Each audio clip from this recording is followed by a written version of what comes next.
Hello दोस्तों, आपका स्वागत है अपने यूट्यूब चैनल पर। आज हम 30 दिसंबर को हुए सी-टेट 2021 पेपर 1 के ईवीएस के फुल 30 क्वेश्चंस कंप्लीट करेंगे।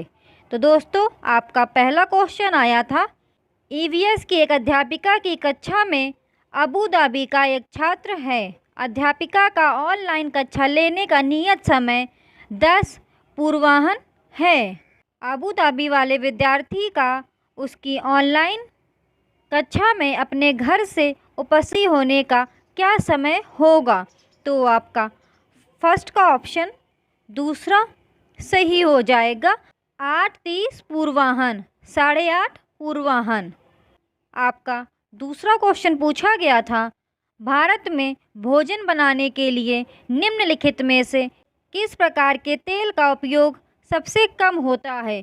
तो आपका सेकंड का ऑप्शन पहला सही हो जाएगा, ताड़ का तेल। दोस्तों, अगर आपको ये वीडियोस अच्छे लगते हैं तो इस यूट्यूब चैनल को सब्सक्राइब कीजिएगा, वीडियो को लाइक भी कर दीजिएगा, और आप ऐसी वीडियोस देखना चाहते हैं तो इस यूट्यूब चैनल को विज़िट करें। इस यूट्यूब चैनल पर 2021-22 में हुए सी-टेट पेपर 1 और पेपर 2 के मैक्सिमम शिफ्टों के सॉल्यूशंस ऑलरेडी प्रोवाइड कर दिए गए हैं, तो आप इस यूट्यूब चैनल को विज़िट करें और सभी शिफ्टों के सॉल्यूशंस देख लीजिए। आपका तीसरा क्वेश्चन पूछा गया था, मुख्य अध्यापिका ने ईवीएस की एक शिक्षिका से अपने ऑफिस के अंदर रखने के लिए पौधे चुनने के लिए कहा, वह निम्नलिखित में से कौन सा समूह चुनेगी? तो आपका थर्ड का ऑप्शन दूसरा सही हो जाएगा, एलोवेरा, मनी प्लांट, क्रोटन। आपका फोर्थ क्वेश्चन पूछा गया था, गांवों में यह आमतौर पर देखा जा सकता है कि महिलाएं कैसे अनाज में से भूसी निकालती हैं, इस विधि को कहा जाता है? तो आपका फोर्थ का ऑप्शन तीसरा सही हो जाएगा, निष्पावन, विनोइंग। आपका फिफ्थ क्वेश्चन पूछा गया था, जीवों में एक संबंध जिसमें एक जीव को साहचर्य से लाभ होता है और दूसरे को हानि होती है, कहा जाता है? तो आपका फिफ्थ का ऑप्शन फोर्थ सही हो जाएगा, परजीविता। आपका सिक्स्थ क्वेश्चन पूछा गया था, स्थानिक प्रजातियां हैं, तो आपका सिक्स्थ का ऑप्शन फोर्थ करेक्ट हो जाएगा, एक विशेष क्षेत्र में पाए जाने वाली प्रजातियां। आपका सेवेंथ क्वेश्चन पूछा गया था, निम्नलिखित में से कौन सा वनोन्मूलन के परिणाम हैं? तो आपका सेवेंथ का ऑप्शन तीसरा सही हो जाएगा, ए, बी और डी। वायुमंडलीय तापमान में वृद्धि, वायुमंडल में CO2 के स्तर में वृद्धि और बाढ़ और सूखे जैसी प्राकृतिक आपदाओं के होने की संभावना में वृद्धि। दोस्तों, अगर आपको ये वीडियोस अच्छे लगते हैं तो चैनल को सब्सक्राइब जरूर कीजिएगा, वीडियो को लाइक भी कर दीजिएगा। आपका 8th क्वेश्चन पूछा गया था, ठंडे और गर्म रेगिस्तान को समझने के लिए निम्नलिखित में से कौन से कथन सही हैं? तो आपका 8th का ऑप्शन दूसरा सही हो जाएगा, ए, बी और सी। गर्म रेगिस्तान में अधिक तापमान होता है जबकि ठंडे रेगिस्तान में कम तापमान होता है। गर्म रेगिस्तान में धूप और रेत की अधिकता होती है, ठंडे रेगिस्तान में भूमि बर्फ और हिम से ढकी होती है। गर्म रेगिस्तान लाल या नारंगी होते हैं जबकि ठंडे रेगिस्तान धूसर होते हैं। आपका 9th क्वेश्चन पूछा गया था, वन्य जीवन के संरक्षण के लिए राष्ट्रीय उद्यान महत्वपूर्ण है, भारत में कौन सा राष्ट्रीय उद्यान सबसे पुराना है? तो आपका 9th का ऑप्शन दूसरा सही हो जाएगा, जिम कॉर्बेट राष्ट्रीय उद्यान। आपका 10th क्वेश्चन पूछा गया था, नीचे दिए गए चरणों से बीज के अंकुरण के सही क्रम को पहचानिए। तो आपका 10th का ऑप्शन तीसरा सही हो जाएगा, बी, ई, डी, सी, ए। बीज एक छेद से पानी को सोखता है, यह बीजावरण को नरम कर देता है और यह फूट जाता है। उसके बाद बीज से एक छोटी मूल निकलती है जो कि नीचे की ओर बढ़ती है। उसके बाद इस परिस्थिति में नन्हा पौधा बीज में उपस्थित भोजन से जीवित रहता है। उसके पश्चात बीज से प्रांकुर निकलता है और वह ऊपर की ओर बढ़ता है, और उसके पश्चात पत्तियां आने के बाद अल्पवयस्क पौधा अपना भोजन स्वयं बना सकता है। आपका 11th क्वेश्चन पूछा गया था, बाजरे के बीज का खेत से थाली तक के सही चरण को चुनिए। तो आपका 11th का ऑप्शन तीसरा सही हो जाएगा। फसल काटना, थ्रेसिंग, निष्पावन, पीसना, गूंथना, बेलना और उसके पश्चात सेकना। आपका 12th क्वेश्चन पूछा गया था, रेड डाटा पुस्तक दर्ज करती है। तो आपका 12th का ऑप्शन 4th सही हो जाएगा। संकटापन्न पौधे और जानवर। आपका 13th क्वेश्चन पूछा गया था, नेहरू पर्वतारोहण संस्थान कहाँ स्थित है। तो आपका 13th का ऑप्शन पहला सही हो जाएगा, उत्तरकाशी। आपका 14th क्वेश्चन पूछा गया था, पहचानिए कि निम्नलिखित राज्यों में से किसके एक तरफ समुद्र है। तो आपका 14th का ऑप्शन दूसरा सही हो जाएगा, गुजरात, महाराष्ट्र, गोवा, कर्नाटक, केरल, तमिलनाडु, आंध्र प्रदेश, पश्चिम बंगाल और उड़ीसा। आपका 15th क्वेश्चन पूछा गया था, कटाई पर्व खुशी और उल्लास का प्रमुख अवसर होता है, सही कथन को पहचानिए। तो आपका 15th का ऑप्शन दूसरा सही हो जाएगा, ए और डी सही हैं। उत्तर प्रदेश, बिहार और मध्य प्रदेश में तिल संक्रांति मनाई जाती है और महाराष्ट्र में गुड़ी पड़वा, आसाम में बिहू और पश्चिम बंगाल में नबान्न मनाया जाता है। अर्थात आपके इन 4 कथन में से आपके ये 2 कथन सही हैं, इसलिए आपका ऑप्शन दूसरा सही हो जाएगा, ए और डी सही हैं। आपका 16th क्वेश्चन पूछा गया था, लोकेश भूमि भरण और उसके प्रभाव के विषय पर बात कर रहे थे। उन्होंने छात्रों को समीपवर्ती भूमि भरण क्षेत्र पर जाने के लिए कहा और उसके विवरण केस स्टडी तैयार करने के लिए कहा। यह क्रियाकलाप महत्वपूर्ण है क्योंकि। तो आपका 16th का ऑप्शन तीसरा सही हो जाएगा, केवल सी और डी। यह छात्रों के कक्षा से बाहर जाने व आनंद देने में सहायक है।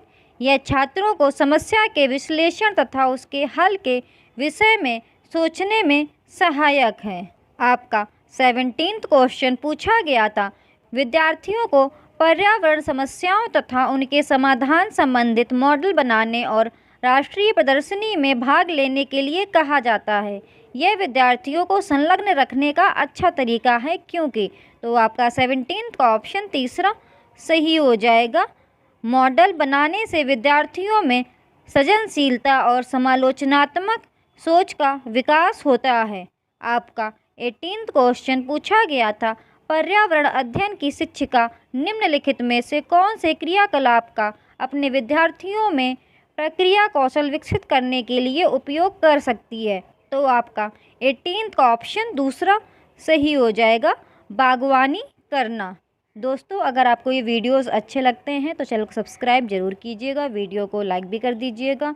आपका 19th क्वेश्चन पूछा गया था, बगीचे में 2 बर्तनों में बीन के बीज बोए गए। अध्यापक ने राधा को एक बर्तन को छाया में और दूसरा सूर्य के प्रकाश में रखने के लिए कहा। राधा को प्रतिदिन के अवलोकन का रिकॉर्ड रखने को कहा। इससे राधा को सहायता मिलेगी। तो आपका 19th का ऑप्शन दूसरा सही हो जाएगा, अवलोकन कौशल विकसित करने में। आपका 20th क्वेश्चन पूछा गया था, एक पर्यावरण अध्यापक अपने विद्यार्थियों को एक पर्यावरण संरक्षक कैसे बना सकता है, सर्वश्रेष्ठ संभावना चुनिए। तो आपका 20th का ऑप्शन तीसरा सही हो जाएगा, उन्हें अपने इलाके के एक पौधे ऑब्लिक पेड़ का देखभाल करता बनाकर।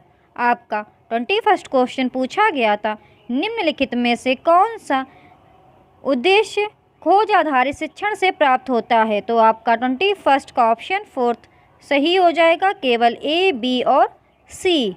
विद्यार्थियों की जिज्ञासा में वृद्धि होती है, विद्यार्थियों की सीखने में व्यस्तता और छात्रों में परस्पर सामाजिक अंतःक्रिया। आपका 22nd क्वेश्चन पूछा गया था, छात्रों में शिक्षण योग्यता सुधारने के लिए अनुभवजन्य शिक्षण महत्वपूर्ण है। इनमें से कौन सी उपलब्धि अनुभवजन्य शिक्षण से प्राप्त की जा सकती है। तो आपका 22nd का ऑप्शन पहला सही हो जाएगा, ए, बी और डी, ज्ञानेंद्रिय अनुभव। ठोस अनुभव और कौशल प्रक्रिया में सुधार। आपका 23rd क्वेश्चन पूछा गया था, सचिन सामाजिक आर्थिक अभावग्रस्त पृष्ठभूमि से संबंध रखता है। उसकी कक्षाध्यापिका श्रीमती खुराना को उसकी सहायता करनी चाहिए और कक्षा में ऐसा वातावरण व स्थिति बनानी चाहिए जिससे, तो आपका 23rd का ऑप्शन पहला सही हो जाएगा, उसके संस्कृति और सामाजिक परिवेश को सम्मान से देखा जाए। आपका 24th क्वेश्चन पूछा गया था, निम्नलिखित में से कौन एक पर्यावरण अध्ययन के अध्यापक के लिए ईवीएस कक्षा को प्रभावशाली बनाने में सहायक होगा। तो आपका 24th का ऑप्शन पहला सही हो जाएगा, केवल ए और सी, विद्यालय का बगीचा और सूचना व संप्रेषण तकनीकी। आपका 25th क्वेश्चन पूछा गया था, श्रीमती मेहरा अपने छात्रों के परस्पर संबंधों, सामाजिक विशेषताओं, गुणों का विकास करना चाहती है। वे अपने पर्यावरण अध्ययन की कक्षा में किस आकलन के साधन का उपयोग करें। तो आपका 25th का ऑप्शन पहला सही हो जाएगा, केवल बी और सी, चर्चा द्वारा और सामूहिक क्रियाकलाप। आपका 26th क्वेश्चन पूछा गया था, पर्यावरण अध्ययन के अध्यापक श्री मेहरा जी अपनी कक्षा में हमेशा भारत का मानचित्र लेकर जाते हैं, क्योंकि। तो आपका 26 का ऑप्शन तीसरा सही हो जाएगा, मानचित्र छात्रों को स्थान और दिशाओं की स्थिति को समझाने में सहायक होते हैं। आपका 27 क्वेश्चन पूछा गया था, अर्जुन अक्सर पर्यावरण अध्ययन की कक्षा में विद्यार्थियों से खेल के मैदान से लौटते हुए क्या देखा, उसके विषय में रोचक प्रश्न पूछते हैं। इस प्रकार वे विद्यार्थियों के किस कौशल का आकलन करते हैं। तो आपका 27 का ऑप्शन तीसरा सही हो जाएगा, अवलोकन कौशल।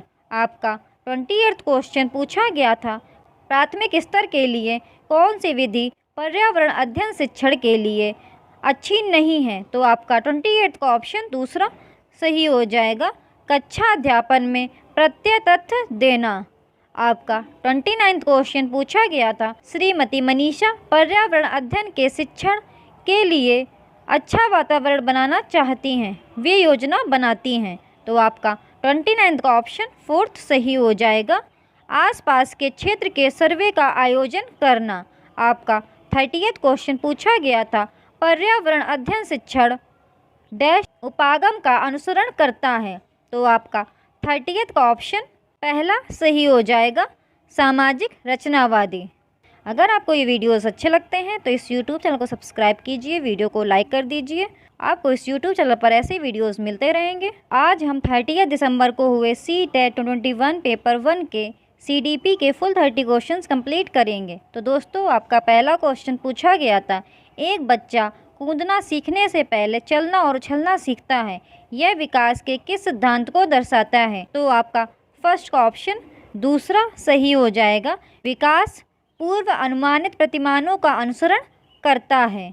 आपका सेकंड क्वेश्चन पूछा गया था, बालकों में वृद्धि और विकास में क्या शामिल है। तो आपका सेकंड का ऑप्शन तीसरा सही हो जाएगा, मात्रात्मक एवं गुणात्मक परिवर्तन दोनों। दोस्तों, अगर आपको ये वीडियोस अच्छे लगते हैं तो इस YouTube चैनल को सब्सक्राइब कीजिएगा, वीडियो को लाइक भी कर दीजिएगा। और आप ऐसी वीडियोस देखना चाहते हैं तो इस YouTube चैनल को विज़िट करें। इस YouTube चैनल पर 2021-22 में हुए CTET पेपर 1 और पेपर 2 के मैक्सिमम शिफ्टों के सॉल्यूशंस ऑलरेडी प्रोवाइड कर दिए गए हैं, तो आप इस YouTube चैनल को विज़िट करें और सभी शिफ्टों के सॉल्यूशंस देख लीजिए।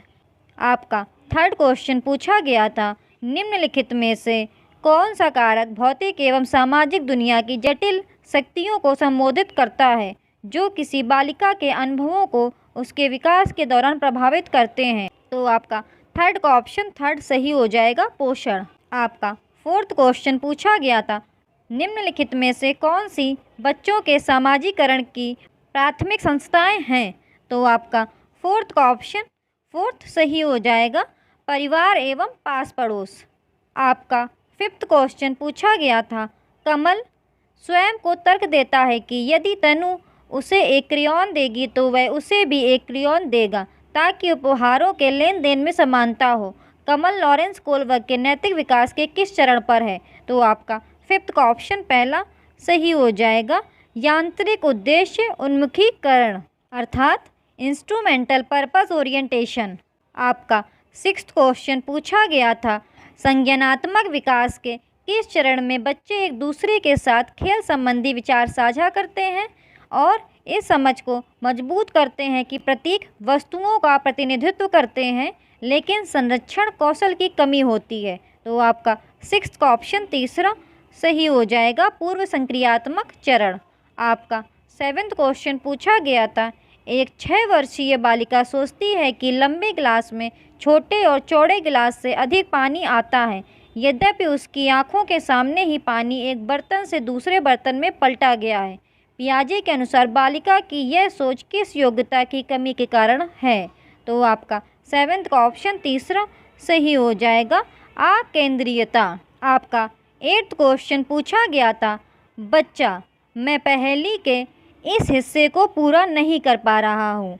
अध्यापक यहाँ कौन सा टुकड़ा आना चाहिए क्योंकि ये बिल्ली के पैर हैं? बच्चा पंजे। अध्यापक सही। कौन सा टुकड़ा पंजे जैसा दिखता है? बच्चा यह वाला। उपर्युक्त बातचीत में सामाजिक अंतःक्रिया की किस विशेषता पर प्रकाश डाला जा रहा है? तो आपका 8th का ऑप्शन तीसरा सही हो जाएगा, पाड़ अर्थात स्कैफोल्डिंग। आपका 9th क्वेश्चन पूछा गया था, लेव विगोत्स्की का संज्ञानात्मक विकास का सिद्धांत किससे संबंधित है? तो आपका 9th का ऑप्शन पहला सही हो जाएगा, सामाजिक सांस्कृतिक दृष्टिकोण। आपका 10th क्वेश्चन पूछा गया था, पियाजे के सिद्धांत पर आधारित एक रचनावादी कक्षा में बच्चे किस तरह से सीखते हैं? तो आपका 10th का ऑप्शन 4th सही हो जाएगा, स्वतः स्फूर्त गतिविधियों से सीखते हैं। दोस्तों अगर आपको ये वीडियोस अच्छे लगते हैं तो चैनल को सब्सक्राइब जरूर कीजिएगा, वीडियो को लाइक भी कर दीजिएगा। आपका 11th क्वेश्चन पूछा गया था, हार्वर्ड गार्डनर के बहुबुद्धि सिद्धांत के अनुसार यदि किसी व्यक्ति में दूसरों की भावनाओं और व्यवहार को समझने की योग्यता है तो इसमें निम्नलिखित में से कौन सी बुद्धि कही जाएगी?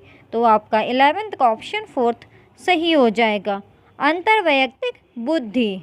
आपका 12th क्वेश्चन पूछा गया था, अध्यापकों को उदाहरण देते हुए महिलाओं नर्स व अध्यापिका के रूप में दिखाने तक तथा पुरुषों को डॉक्टर या पायलट दिखाने तक सीमित नहीं करना चाहिए, क्योंकि ऐसा करना डैश को चिन्हित करता है। तो आपका 12th का ऑप्शन दूसरा सही हो जाएगा, लैंगिक रूढ़िबद्धता।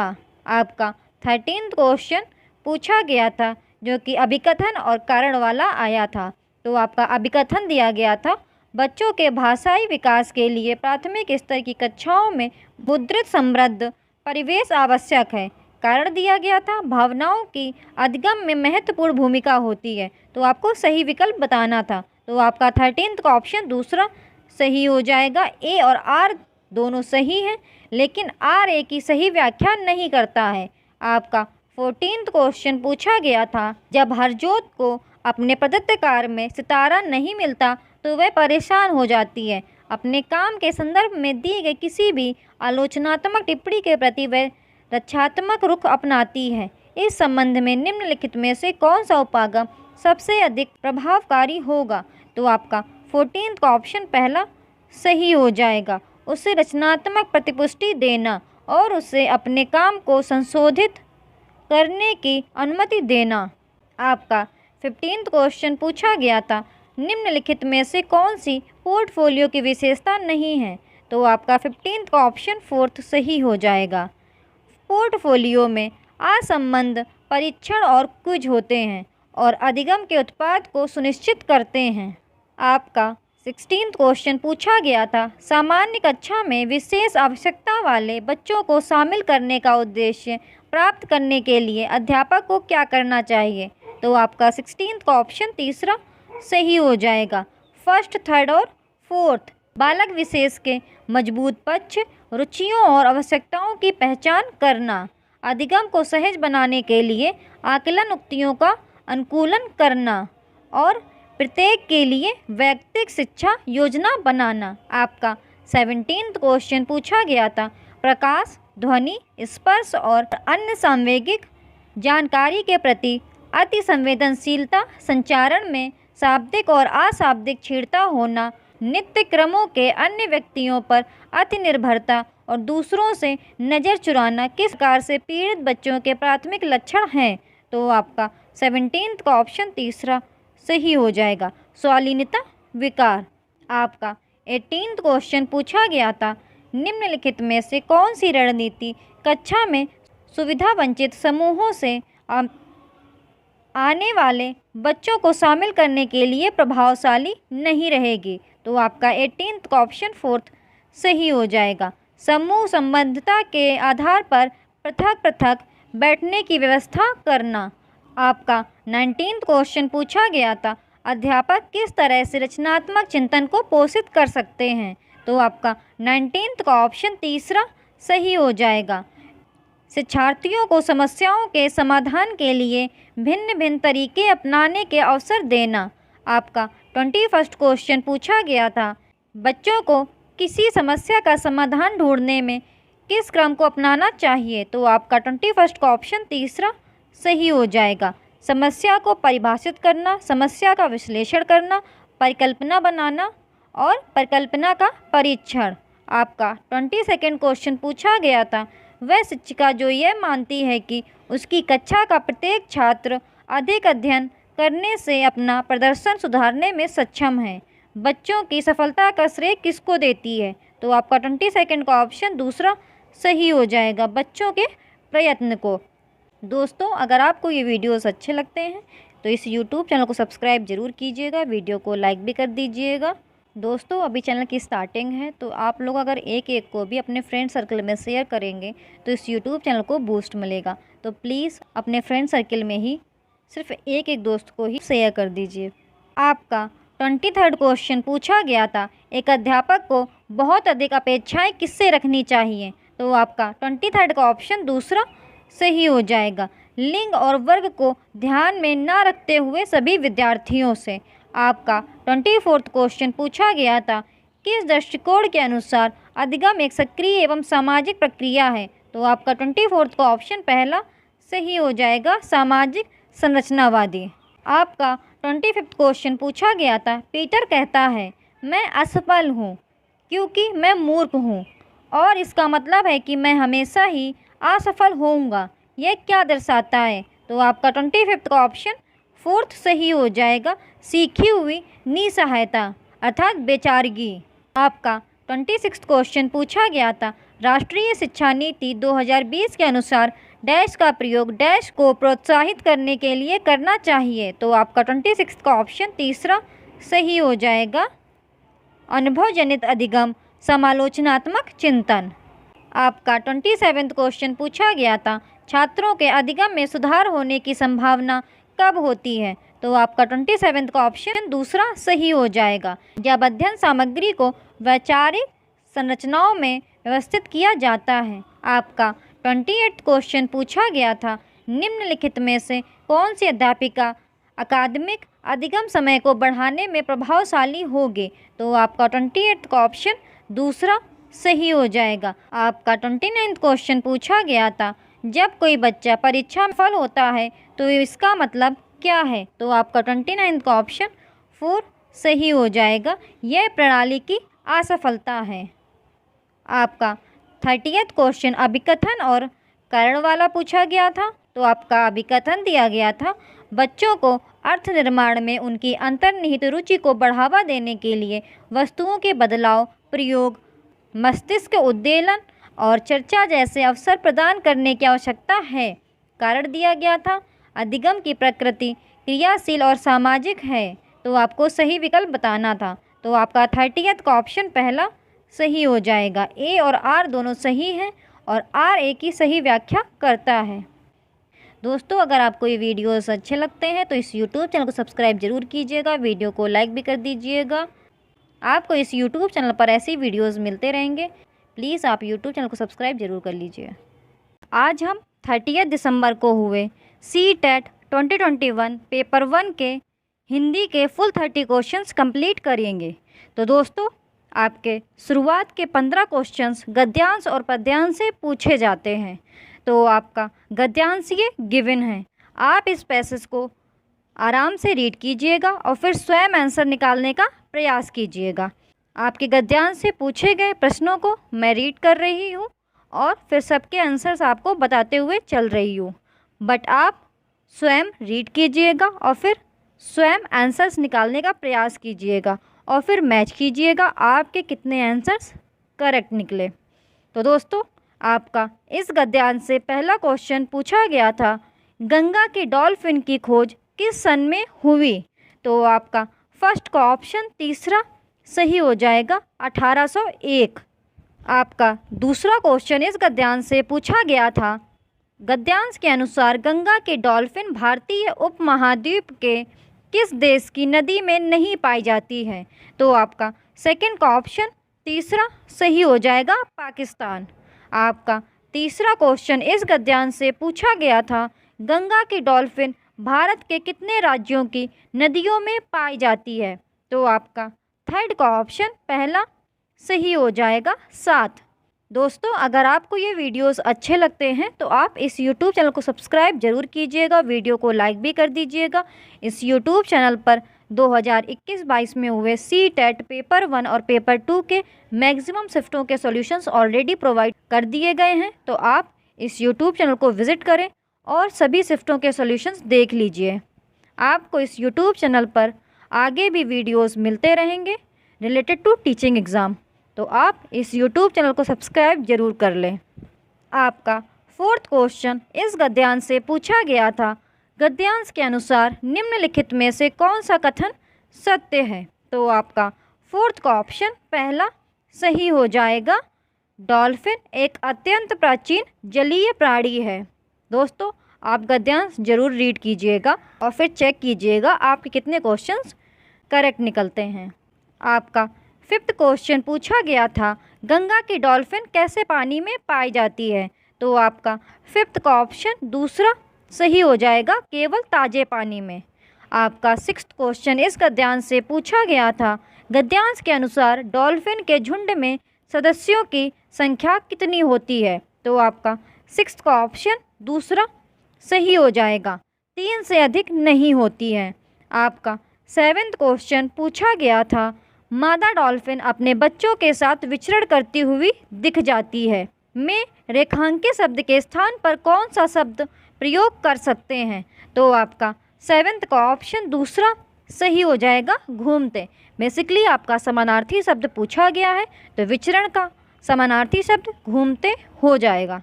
आपका एट्थ क्वेश्चन इस गद्यांश से पूछा गया था, गद्यांश के अनुसार गंगा की डॉल्फिन बहुत बड़ी संख्या में के विस्तृत क्षेत्र में पाई जाती थी, किंतु वर्तमान काल में केवल गंगा, ब्रह्मपुत्र, मेघना तथा कर्णफूलों में शेष बची है।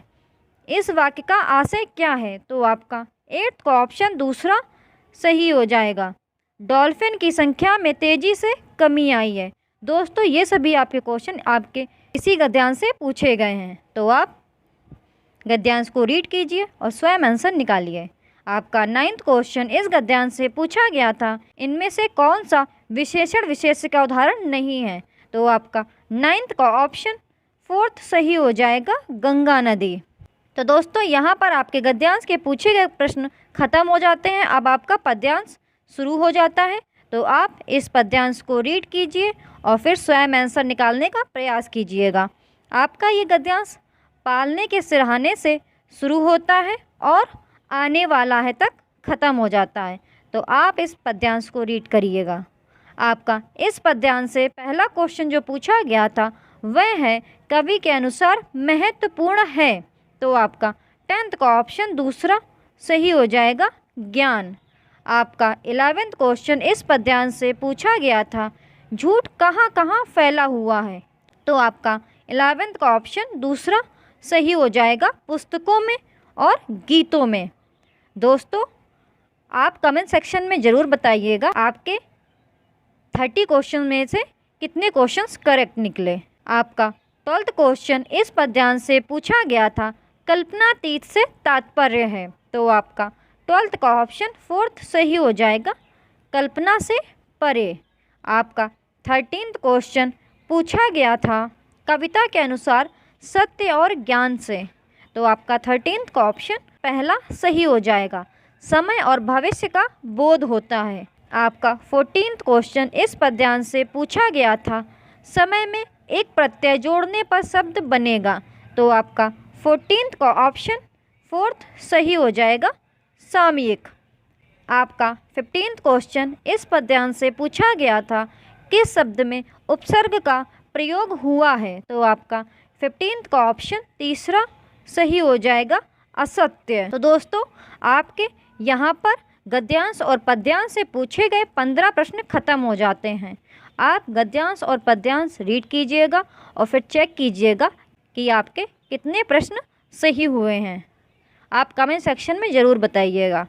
आपका 16th क्वेश्चन पूछा गया था, निम्नलिखित में से सही कथन का चयन करें। तो आपका 16th का ऑप्शन तीसरा सही हो जाएगा, प्रथम भाषा अर्जन एक प्राथमिक प्रक्रिया है।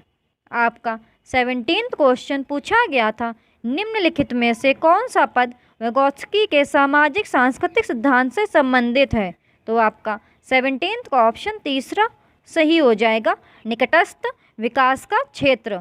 आपका 18th क्वेश्चन पूछा गया था, भाषा में ध्वनि की सबसे छोटी सार्थक इकाई कौन सी है। तो आपका 18th का ऑप्शन 4th सही हो जाएगा, स्वानिम। दोस्तों, अगर आपको ये वीडियोस अच्छे लगें, चैनल को सब्सक्राइब जरूर कीजिएगा, वीडियो को लाइक भी ज़रूर कीजिएगा और कम से कम एक दोस्त को अपने शेयर ज़रूर कीजिएगा। आपको इस यूट्यूब चैनल पर आगे भी ऐसे वीडियोस मिलते रहेंगे। आपका 19th क्वेश्चन पूछा गया था, रोहित 7 माह का शिशु है, उसने ऐसी ध्वनियाँ बोलना शुरू कर दिया है जिसमें व्यंजन व स्वर दोनों हैं, वह निम्नलिखित में से किसमें संप्रेषण कर रहा है। तो आपका 19th का ऑप्शन 4th सही हो जाएगा, बबलाना। आपका 20th क्वेश्चन पूछा गया था, यह विचार कि हम अपने आसपास के परिवेश के बारे में क्या सोचते हैं और कैसे उसे देखते हैं, यह भाषा द्वारा सुनिश्चित होता है, किससे संबंधित है। तो आपका 20th का ऑप्शन पहला सही हो जाएगा, सापिर-बोर्फ परिकल्पना। आपका 21st क्वेश्चन पूछा गया था, वे शैक्षिक प्रक्रियाएं जिनमें शिक्षार्थी अपनी विद्यालयी शिक्षा अपनी मातृभाषा में आरंभ करते हैं और फिर विद्यालय में अतिरिक्त भाषाओं से जुड़ते जाते हैं, कहलाती हैं। तो आपका 21st का ऑप्शन तीसरा सही हो जाएगा, बहुभाषिक शिक्षा। आपका 22nd क्वेश्चन पूछा गया था, स्किनर की यह राय है कि बच्चे अक्सर भाषा अर्जन प्रक्रिया में डैश। तो आपका 22nd का ऑप्शन तीसरा सही हो जाएगा, वयस्कों की नकल करते हैं। दोस्तों, अगर आपको ये वीडियोस अच्छे लगें, चैनल को सब्सक्राइब जरूर कीजिएगा, वीडियो को लाइक भी कर दीजिएगा और आपको इस यूट्यूब चैनल पर ऐसे ही वीडियोस मिलते रहेंगे। आपका 23rd क्वेश्चन पूछा गया था, पियाजे द्वारा यह सुझाव दिया गया है कि बच्चे माध्यम से भाषा, बच्चे इधर पे आपका डैश होगा, डैश। पियाजे द्वारा यह सुझाव दिया गया कि बच्चे डैश माध्यम से भाषा सीखते हैं। तो आपका 23rd का ऑप्शन दूसरा सही हो जाएगा, आत्मसातीकरण तथा समायोजन। आपका 24th क्वेश्चन पूछा गया था, भाषा अधिगम के आधारभूत कौशलों पर अधिकार प्राप्त करने के लिए बच्चों को वाक्यों के जिस तरह के नमूने सीखने चाहिए वे क्या कहलाते हैं। तो आपका 24th का ऑप्शन तीसरा सही हो जाएगा, संरचना। आपका 25th क्वेश्चन पूछा गया था, अतिरिक्त द्वितीय भाषा में निर्देश पढ़ाते हुए किसी अकादमिक विषय वस्तु के शिक्षण के लिए शिक्षार्थी की घर की भाषा इस्तेमाल करना क्या कहलाता है। तो आपका 25th का ऑप्शन तीसरा सही हो जाएगा, द्विभाषिक।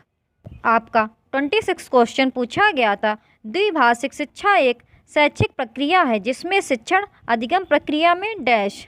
तो आपका ऑप्शन तीसरा सही हो जाएगा, 2 भाषाओं का प्रयोग किया जाता है। द्विभाषिक सीधे मतलब निकल रहा है 2 भाषाएं। आपका 27th क्वेश्चन पूछा गया था, स्किनर के सिद्धांत के अनुसार बच्चे कब सर्वाधिक रूप से भाषा अर्जित करते हैं। तो आपका 27th का ऑप्शन दूसरा सही हो जाएगा, नकल करके, संकेत एवं सहारा देने पर, आकार के अनुसार।